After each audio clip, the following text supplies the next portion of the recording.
Поранешен македонски министер веројатно ќе биде меѓу осомничените во големата акција на полицијата која досега извади над 40 тони марихуана од легалните плантажи во Скопје и Струмица. Премиерот утрово на пресконференција вели дека бројката веројатно ќе надмине 100 тона. Законот е генерално ист, но некој министер, а тоа деноиве ќе се разработува, дозволил да се промени правилникот кој што е спротивен на законот. Значи, ние имаме подзаконски акт кој што е во колизија со самиот закон. Дали тоа некој со умисла го правил? Дали тоа го правил со некаква друга цел? Истрагата ќе даде одговор.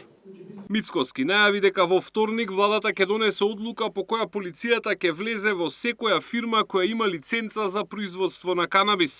Тој објасни дека дел од контролираните производители одгледувале марихуана во услови за кои однапред знаеле дека добиениот производ нема да може потоа да го користат за производство на масло како што налага законот.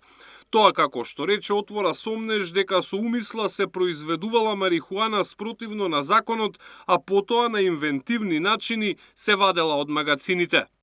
Јасно, мислам, се знаело уште кога се носел правилникот, кога се дозволило на отворено да се одгледува на канабис, истиот да се чува како што се чувал, истиот да се складира како што се складирал.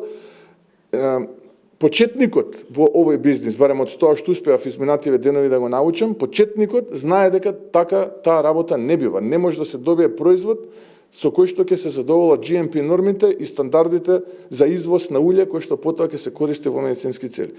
Вие не можете да декларирате отпад. Отпад се знае, се гранки, лисија, а внатре во деклараниот отпад да најдете тврдо пресувани цветкиња од канабис.